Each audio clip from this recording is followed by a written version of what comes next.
Two questions. First, the Foreign Office published the Blue Book, which I think we are very familiar with, which actually details almost daily incidents that happened.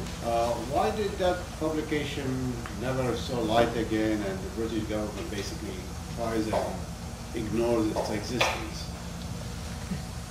Well, did everyone hear that? No. Okay, the question was the Blue Book published by Arnold Bryce and Arnold Toynbee and James Bryce in 1915. Why did that appeared and then sort of disappeared in British official discourse? Why? Well, it's interesting. The re-edition of this, of course, is Alistair Raphael. Yeah, and this is. I think. I don't really like to be fair to the British, but they have at least said that this was a faithful document. They're still hedging around the genocide, but they've said that this is a faithful document which was drawn up at the time, which of course it was. The problem was it was also a propaganda document. You can have something which is both true and propaganda, and that's what it was. And so the fact that it was always brought up in that circumstance in late 1915, when it was partly being used to help draw America into the war, was always a sort of slight cause of concern from the British perspective, because it clearly was a piece of war propaganda, even though everything in it, or 99% of everything in it, was reliable. So I think that what that doesn't do, of course, is in Britain is clarify anything about the use of the G word, because it didn't exist at that time, and there was no way that could be then used as proof of British recognition of the idea of genocide. That could only be used as proof of the idea that the British recognised that massacres were happening. So I think on that one, the British, in that case, it's not necessarily a significant cause for criticism of Britain, but there are plenty of other causes. My second question is.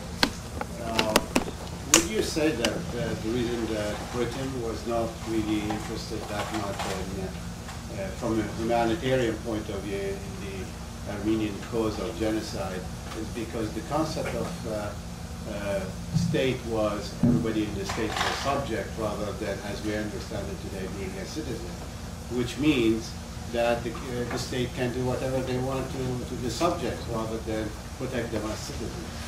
Well, I don't think that's necessarily a fun. Sorry, the question was, did British reaction or non-reaction to the issue of genocide pertain to the fact that the Armenians were seen as subjects of the Sultan rather than citizens, which would somehow affect their status in terms of whether this was a matter for purely internal affairs or for external intervention? I don't think the subject-citizen dichotomy is important there. Well, there's no difference in international law between in this regard between whether someone's a subject or a citizen. The important question is whether heads of state and their representatives can be held accountable for acts committed against anyone within their territory, citizens, subjects, or otherwise. Of course, at the time this was happening, this was an early point in the development of these sorts of concepts, an important point in the development of these concepts too. It's no accident that when, in May 1915, under Russian pressure, Britain and France and Russia make a declaration about the ongoing crimes against humanity in the Ottoman Empire, they use those words. That formulation, I think the first time that's ever used in an international political sense is important. They're trying to say this is something of general concern to humanity that. So it just slips in there actually, because in the first instance it's crimes against Christians, but they reformulated crimes against humanity. Something of sufficiently general concern because of its magnitude. The normal arguments of state sovereignty don't necessarily obtain. Hence we get all these abortive trials afterwards. We do have some Turkish prosecuted trials in Istanbul and elsewhere. And the possibility of the British even trying some of these people.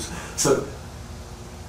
Clearly, the argument that states have, full internal authority is a significant and well-established one. But even by that time, even before this is formally codified in international law, as it is at Nuremberg, that states can't just do anything to their citizens. These conceptions of kind of a moral sanction are already there. Otherwise, we wouldn't have had the outrage that we had in the 1890s about the massacres going on there. people may not have legal mechanisms to fall back on them, but they've definitely got the sort of moral force, which is an important constituent factor of international relations, also probably even more important even today, I think, than the legal sanction. Just one more thing. 1, 2, 3. In your model of power versus power, it's a pretty pessimistic outlook for the Armenian position. As you come to play the game of these powers with each other, do you have any vision of what remnants of the Armenian power what it can play in its future? Tough question. So, okay, given the horrendous, given the kind of realpolitik nature of my analysis, which is effectively about power constellations outweighing small powers, what future for Armenia and its, let's say, power agenda? Well, I think I'd probably build the answer to that question in from my answer to the previous question. So, my analysis, the realpolitik analysis is too crude. I use it because it's a good way of elucidating the problem. But of course, pure power is not everything in international relations. Moral force does have a role, a mitigating role, a constituent role in some way. I would argue it's small, but it's probably growing, unevenly, etc., etc. But the most important thing, I think, is to stop thinking in power terms.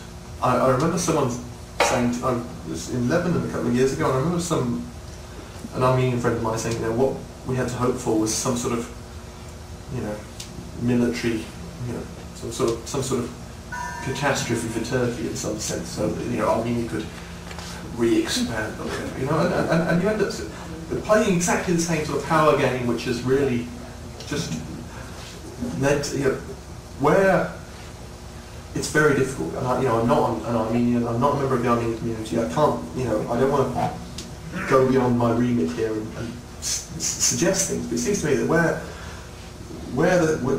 power, in inverted commas, is to be exercised, it's at that level of a more moral authority, one would hope, which means, to pressing issues of, the freedom of speech question in Turkey, certainly, by which, hopefully discussion about the genocide will open up. But of course, there's this huge issue of the border blockade, and the things which are really beyond Armenia's capacity to arbitrate on their own, I think, in the face of bigger powers. But there are people in this room, who know so much more about this than I do, that I can't really go into the contemporary politics without saying something that will just make me look stupid. Well, John, you mentioned the freedom of speech issue in Turkey. I'd sort of like to address the freedom of speech issue in the United States. Apparently your book got the chairman of the Institute of Turkish Studies fired a year and a half ago. You had a comment on that? Sure. The observation was that I was talking in idealistic terms a few minutes ago about freedom of speech in Turkey, and clearly there are freedom of speech issues in the United States too, as regards this issue by extension, because a professor of a very eminent Ottomanist at the University of Binghamton in New York, Donald Carter, who was head of the Institute for Turkish Studies based in DC, reviewed my book, I think, at the end of 2006, and in its said that he thought that genocide, the United Nations definition of genocide, was an applicable thing for what befell the Armenians in the First World War, and subsequently, as a result of that, of writing that, was made to resign from his position as head of the Institute of Turkish Studies, which is primarily an organisation funded by the, I think, funded, well, at least in part by the Turkish government, but also with charitable status, so it means it can accept donations from others too, which funds, historical and cultural and other forms of research in. This is correct. That's way of putting it. Yes, yeah. And clearly this is a hugely unacceptable. The fact that the head of this institute can be removed effectively by direct political pressure from the Turkish embassy, ultimately from the Turkish government, is of course absolutely scandalous. I don't really know what else to say about this apart from just I think it was obviously a brave thing for the reviewer in question to do.